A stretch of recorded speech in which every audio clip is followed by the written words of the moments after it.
So hands up if you've flown easyJet. Okay, good. So in terms of scale, to give you a little bit of an idea, we were founded in 1995, and we were founded on the premise of making travel easy and affordable. The original flight was from Luton to Glasgow, £29.99, which at the time was the same price as a pair of jeans. We've grown to become Europe's largest and leading airline. We've got 132 airports, 31 countries, 802 routes across the continent. We employ 3,000 pilots, 6,000 crew, and about 14,000 people altogether. Interestingly, we work with 32 employee representative bodies. And for those of you who are not into all of the ER stuff, that's a lot. So that's a lot of unions and a lot of time taken to talk to our employees. And we have a constant growth in our industry and a constant change in our industry, which gives us different types of challenges in terms of recruitment. So just to give you an idea about scale, let's talk about passenger numbers. Can everyone stand up, please?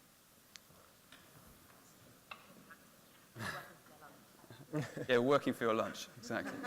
Yeah. Right, so sit down if you think we have less than 20 million passengers. One person, okay.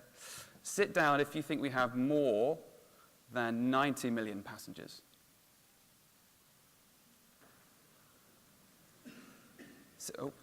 Not sure? Okay. Sit down if you think we have 30 million passengers or less. 40 million passengers or less. Okay. 60 million passengers or less.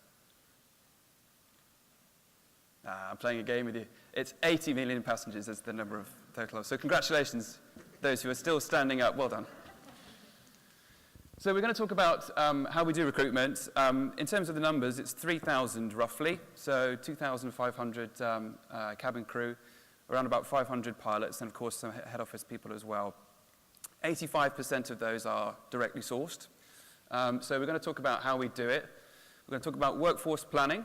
We're going to talk about using data and insight to build an agile approach. We're going to showcase our unique business culture. We're going to talk about building an employer brand in a social environment, and we're going to talk about driving our D&I agenda. The interesting thing about aviation is that it is really driven by global macroeconomic trends.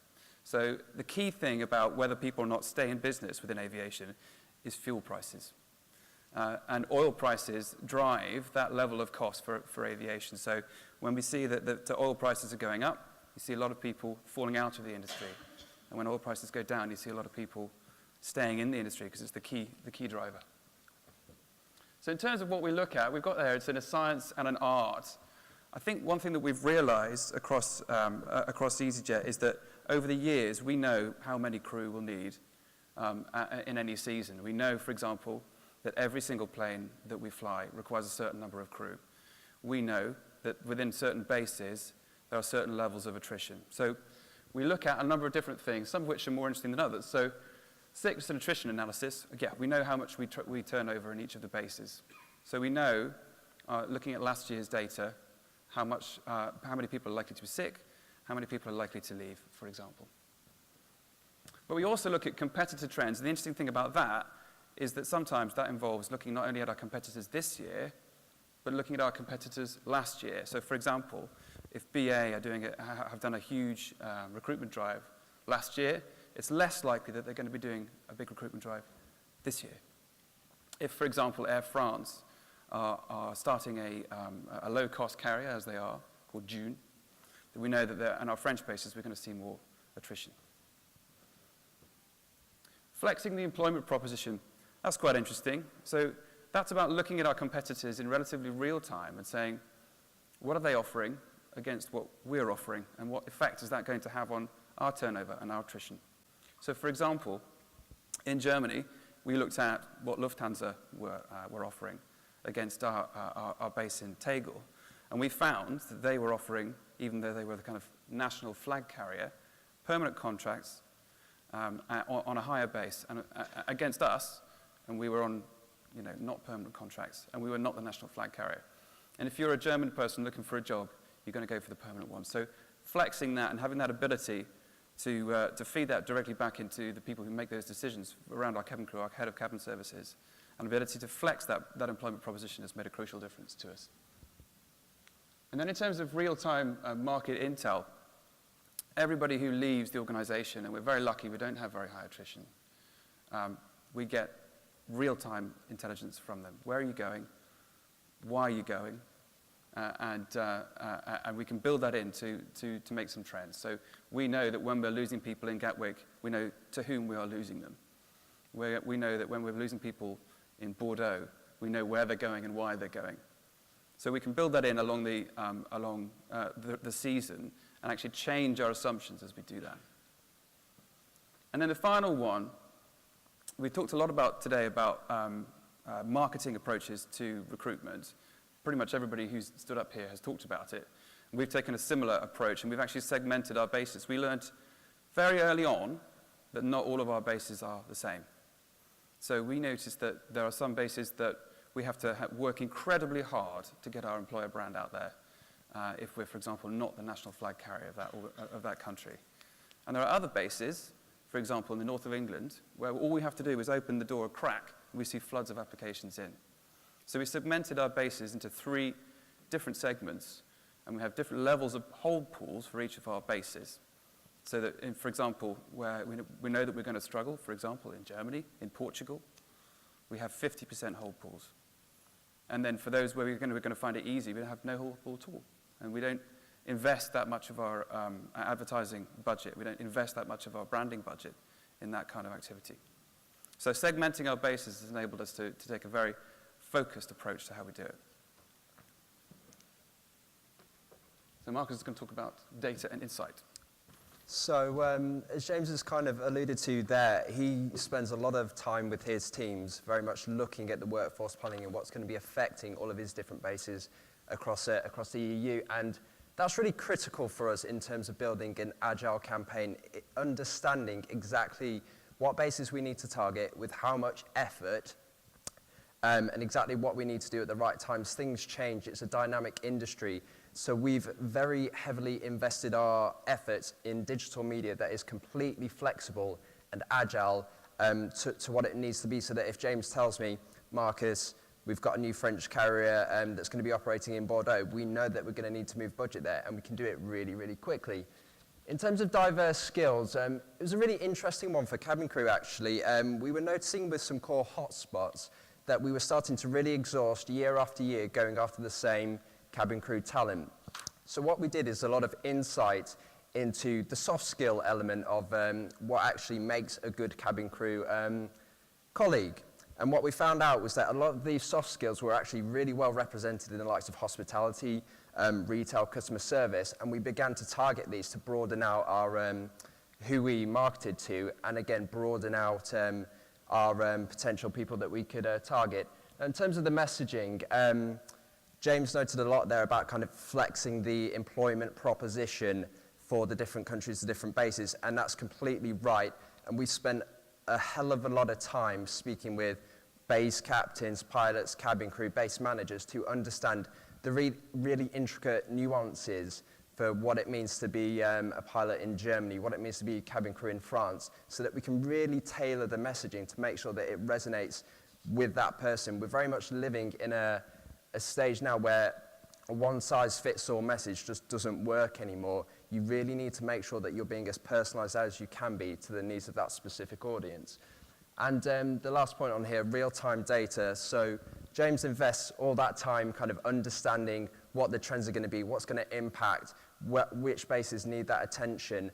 What we do our end is track absolutely everything. So from initial click to completed application, it's very much our job to understand how many completed applications we're getting, how many people we're driving to the site, so that we can feed that into the team and work really closely to understand how these holding pools are filling up and where we need to move budget to next to focus on the next thing. Next slide. And working in this really agile way, we've seen some pretty incredible results. So we've seen a 57.5 reduction in the cost per application, because we're not just we're not just investing budget in kind of your traditional job boards where you kind of set to specific inventory. We are moving budget to where it needs to be. We've seen 181 increase in applications from media activity. The sessions in terms of pilots and cabin crew have increased greatly because people really want to find out about what it's like to work at easyJet. Hundreds of thousands of clicks to apply on the career site, and that's critical for us in a space where we really do have to attract thousands upon thousands of candidates. And also, as you can see from that final stat, just the amount of which collectively easyJet and SMRS have been able to increase the amount of applications year on year to make sure that they're continually meeting the needs of an ever-growing company. I'm going to go back over to you, Andres. Super. So we've spent a lot of time talking to people at easyJet about why they work at easyJet, because we thought that would be really useful information to use to build our employer brand on it. So I want to do a very quick exercise. I'd like you to write on a blank piece of paper in front of you why you work at the organization you work for instead of somewhere else. Just one sentence. Why do you work for the organization that you work for? On a piece of paper in front of you. Make sure it's a fresh piece of paper, and you'll find out why. Okay, I'm now going to give you 35 seconds to make that piece of paper into an airplane, a paper airplane. Okay? You've got 35 seconds. I'm timing you. Ready? Go. Right. The next thing I want you to do is pick a target. Exactly. It can be me. Someone you love, somebody you don't love, somebody you want to say thank you to, somebody you know, somebody you don't know. Okay, now everybody hold your planes above your head. And when I say fly, release. Okay? 3, 2, 1, fly. Woo! Okay, everybody grab a plane. Grab a plane.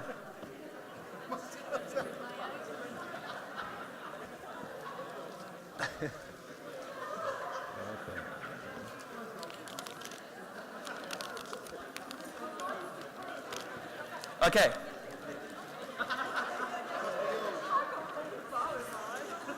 Okay, really quickly then.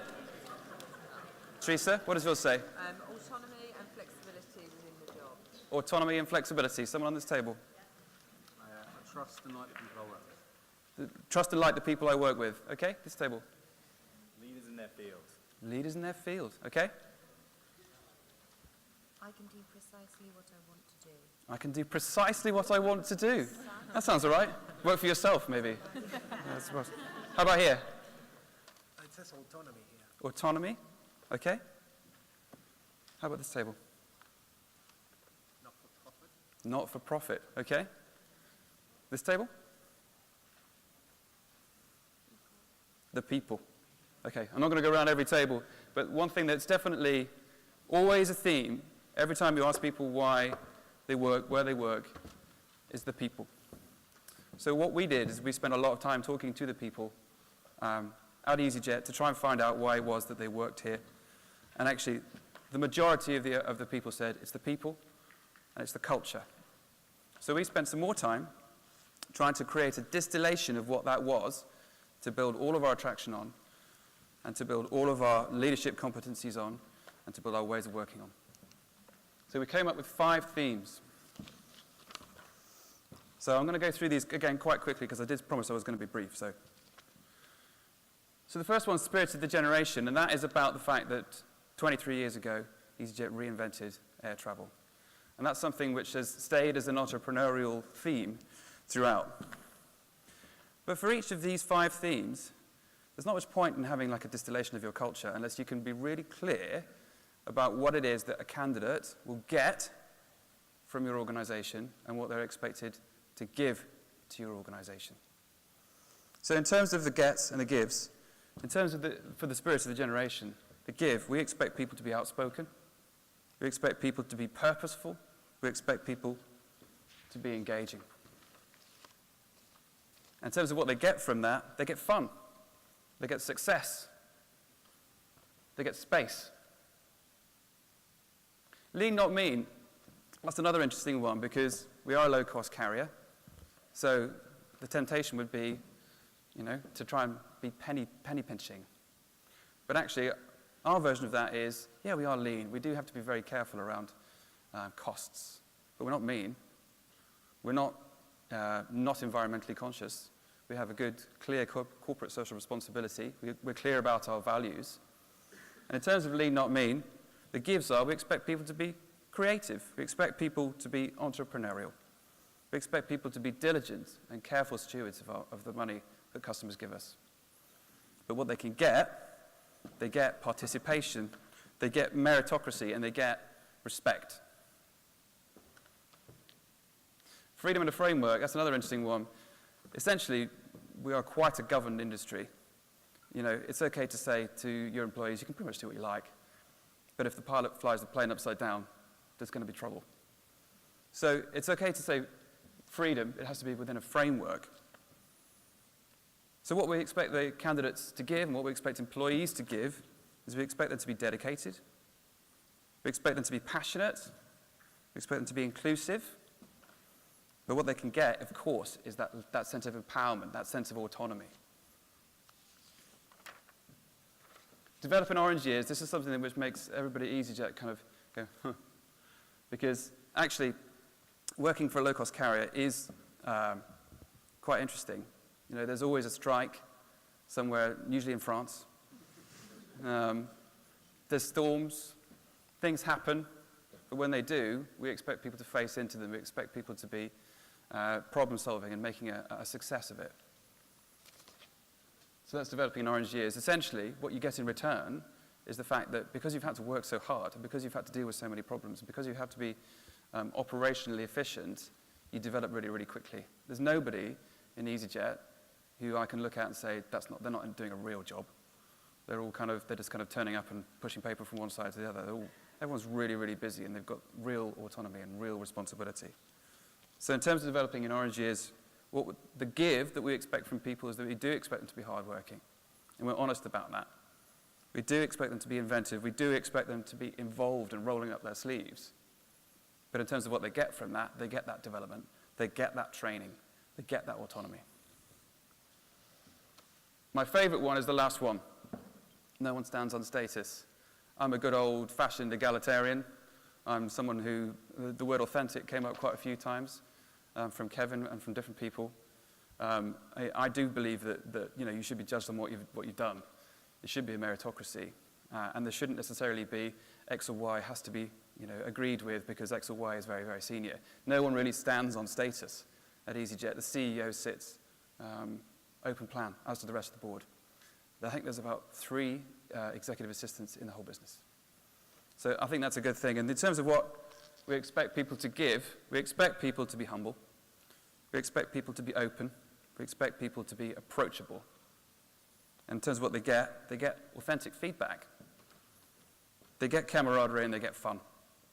So I think, we spend a lot of our time at work, so you might as well enjoy yourself. So we've distilled all these down into a number of different things, but I'm going to give you an example of a video that we've produced that gives you an idea about some of our culture.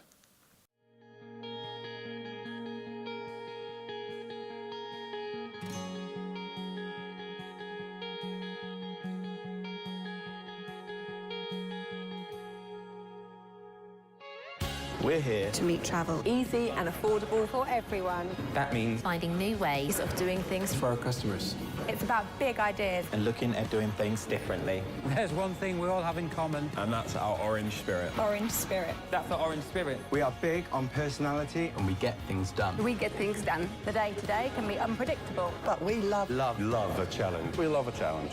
We're one team. And we pulled Together. And we have fun. We have fun along the way. We can all make a difference.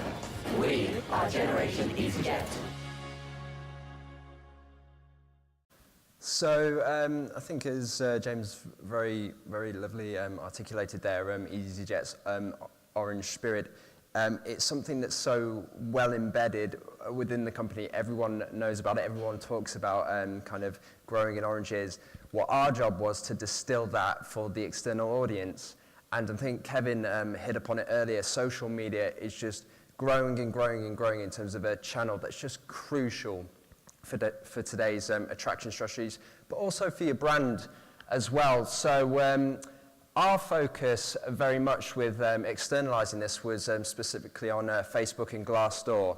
So with Facebook, we did a lot of insight, a lot of research to understand the types of posts, the types of content that people were engaging with, to be able to basically build up a schedule of paid activity to go out and reach our core audiences, be it cabin crew, be it pilots, with content that they wanted to see. We took loads of rich content from the website, so the cabin crew quiz and Are You Right For It, and made sure that we got that out to the audience.